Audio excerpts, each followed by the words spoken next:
What is going on, Governors? Chisgule here, and today we are going to be talking about none other than Minamoto doing an in-depth guide giving you everything you need to know about this commander. This is a topic that you voted for on my channel. Subscribers have an opportunity to do that. So if you haven't already subscribed, please do so now so you can participate in polls and indicate where you want our content to go. The most voted for category of type of video that you wanted to see next was a commander guide. And so here we are. Now, when we do commander guides, we are going to have the following structure. We are first going to take a look at the skills. Then we're going to talk about the talent trees and potential talent builds. Then we're going to look at how you actually obtain the commander. And for Minamoto, this is kind of interesting. And lastly, we'll look at combinations. How might you pair up Minamoto to get the most bang for your buck? So, my friends, with all of that said, let's get rolling on our very first super in-depth commander review. Now, Minamoto is a very, very powerful nuker and cavalry commander who excels in PvE and PvP. Minamoto's first skill, and by the way, I'm going to briefly read these, in part because every time I read them, I find myself sometimes learning something new. So this first skill is a nuke that does a max damage factor of 1400 to the target with a 50% chance to do an additional damage factor of 600 to the target for each second over the course of 2 seconds. This is very, very powerful. He is a king of nuking and damage, but also a king of cavalry. Maxed out, this second skill increases the cavalry march speed by 10% and attack by 20%. The third skill at a max increases damage to barbarians by 50%. And the fourth skill, which is very, very powerful, increases, or rather has a percent chance when you do normal attacks to increase the damage taken by the target by upwards of 30% over the next 3 seconds. So what that means is if one of your normal attacks happens to trigger this, and then your nuke goes off, it's going to do an additional 30% damage, which is incredibly powerful. The expertise skill brings consistency to Kusunoki's damage over time from his primary nuke, taking the damage over time chance from 50% to 75% chance. Overall, I think it's pretty obvious that Minamoto, powerful nuker, good with cavalry, and good for PvE. Let's get a look at the skill trees, which very strongly reinforce what Minamoto is good at. Now, Minamoto has 3 trees, and you might be in shock that yes, in fact, I currently have him specialized as a peacekeeper. My kingdom is in a state of peace. We're not at war. So what do I do when I'm hunting barbarians? I use Lohar and Cao Cao because I'm trying to power level Cao Cao, and then I send Minamoto with some other commander, typically Kusunoki. And since Minamoto is leading and the peacekeeping talents are very strong against barbarians, that's what I'm using. There's a couple highlights I want to call out about these peacekeeping talents. I mostly want to show builds, not go too in-depth on individual talents. But this bottom branch, taken all the way through Thoroughbreds, gives you 18% additional march speed in total for that talent plus all the talents leading up to it. This talent, Trophy Hunter, is optional, since I'm doing primarily PvE with him right now. I like getting additional resources. At the moment that this video is being recorded, I'm not sure the talent is working exactly, but I'm sure that'll all be sorted out, and when it is, this will be quite strong.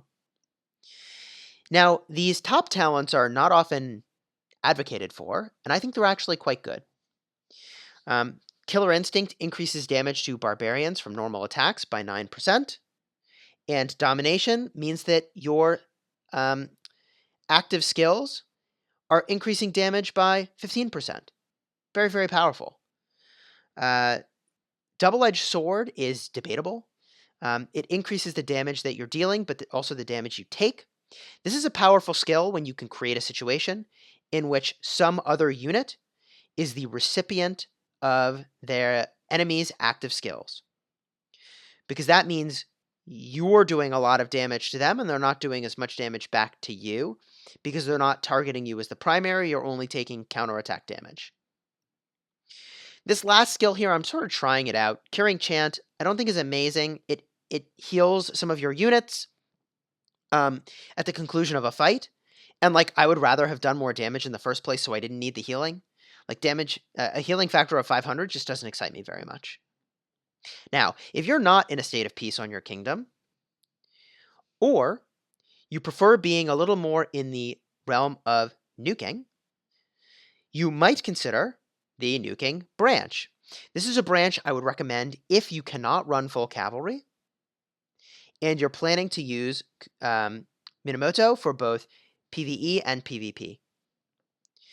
This branch, this tree, is really all about generating rage, but it requires 5 stars on Minamoto if you were to try to get this last talent, Feral Nature.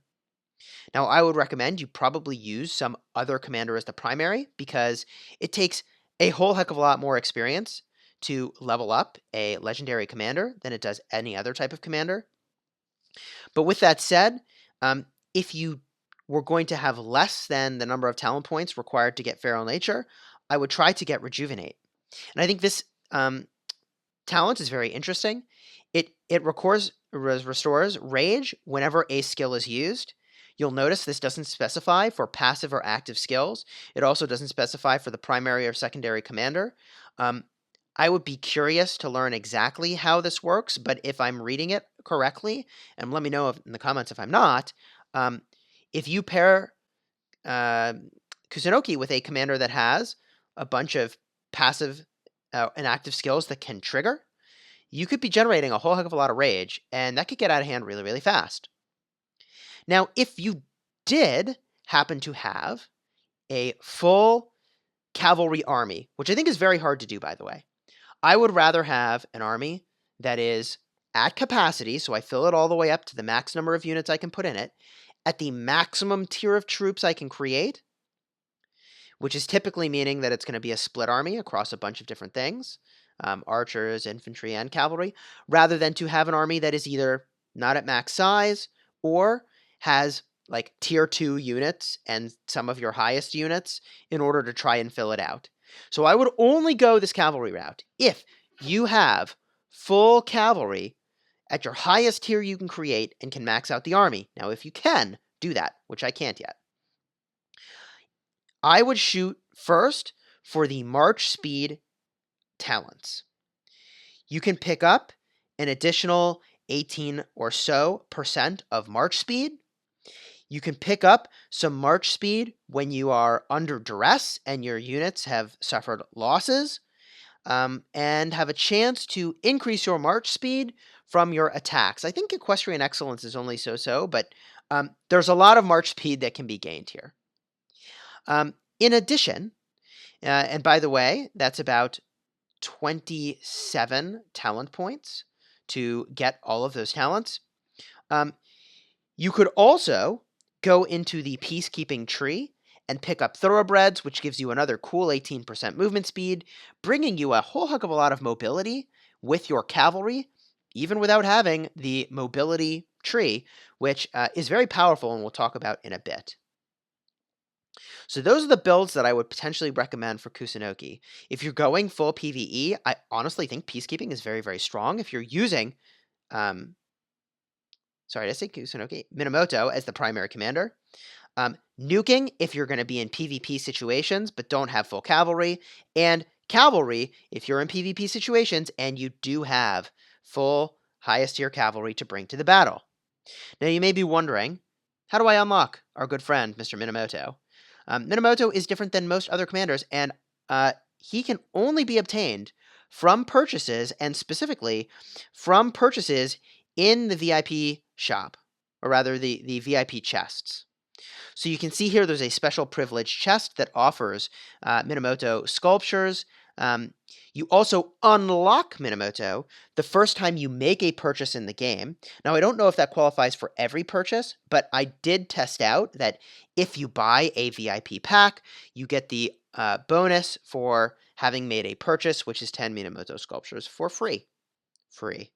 Anyways, I'm going to include now on my screen over here a chart that shows you my recommendations for how you might most optimally skill up your good friend Minamoto. And there's really 3 tiers I would recommend. The lowest tier is maxing the first skill, which costs you about $7. And I show here what VIP packs you ought to buy to go do that. The second tier would be making sure that you don't skill him up or don't level him up too quickly, so that you can max out his second skill before you unlock the third and fourth skills, and that costs you about $34 if you want to go that route. I've got my recommendations over here for what packages you'd buy to do that. And lastly, you could try to max out Minamoto to get that expertise skill, but that is a cool $200. If you are investing at that level, it's a pretty powerful commander to be using. I personally am not quite there yet. Now, it's worth mentioning that to even be able to purchase these special privilege packages, you have to have the VIP level unlocked to even access that level of chest. And I believe it was 75,000 VIP points to unlock the chest from VIP 9. So that, my friends, is how you unlock Minamoto. Now, you have some options for how you might want to pair up Minamoto. In general, if you're not spending a lot of money in the game and you're not investing in a lot of legendary commanders, or there's some other legendary commander that you want to like put your major investments into, I would be using Minamoto as a secondary commander.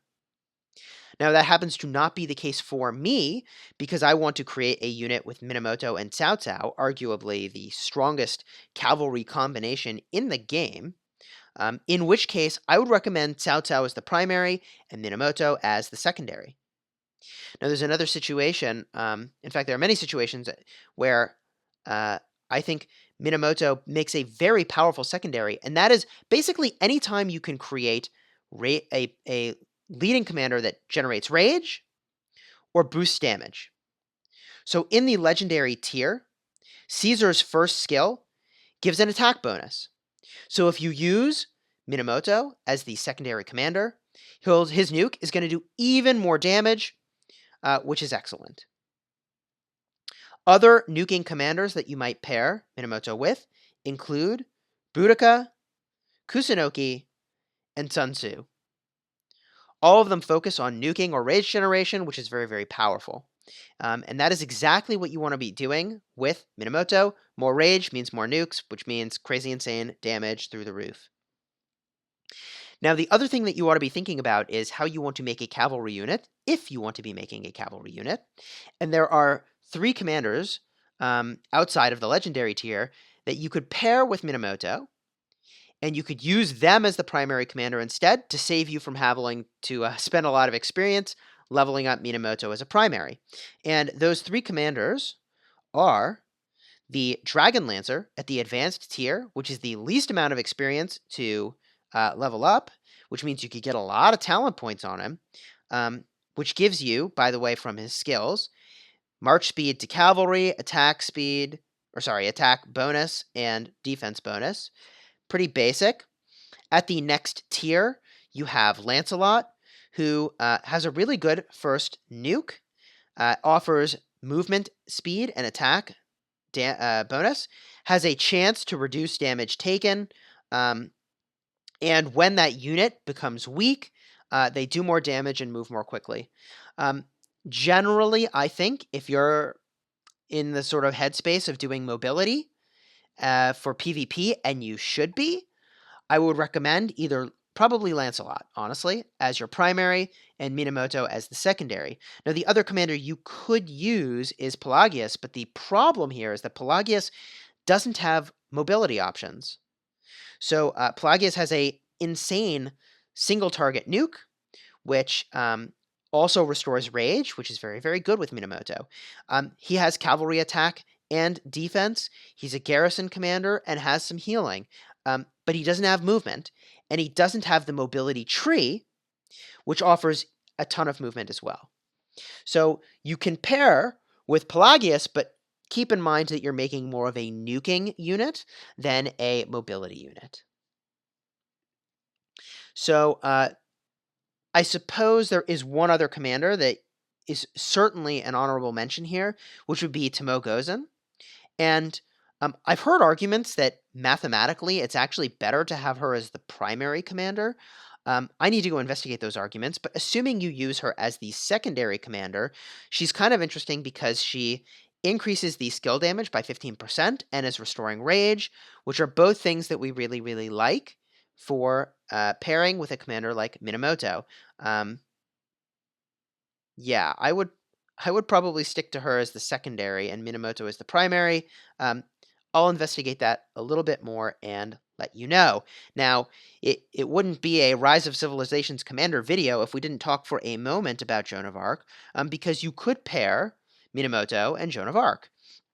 And um, the pairing is okay because Joan of Arc's talents, or rather her skills, restore rage, but I think you could find a better pairing for really amplifying Minamoto's damage, and that's in part because the talents on Joan of Arc, I mean, like, I would rather use her as a primary for gathering than specialize her in one and either of these other branches. So I know we have covered a lot of ground. Is there anything else about Minamoto that we should have covered but didn't? This is one of our very first Commander guides, and if you found this helpful, please do like the video and subscribe. As a new content creator, it really does mean a whole heck of a lot. And also, let me know what you think of the new layout that we've got going on here. This should theoretically get rid of the black bars that we were seeing on the sides of the screen for my other videos, which I think is a good thing. And my friends, until next time, you have fun smashing the kingdom.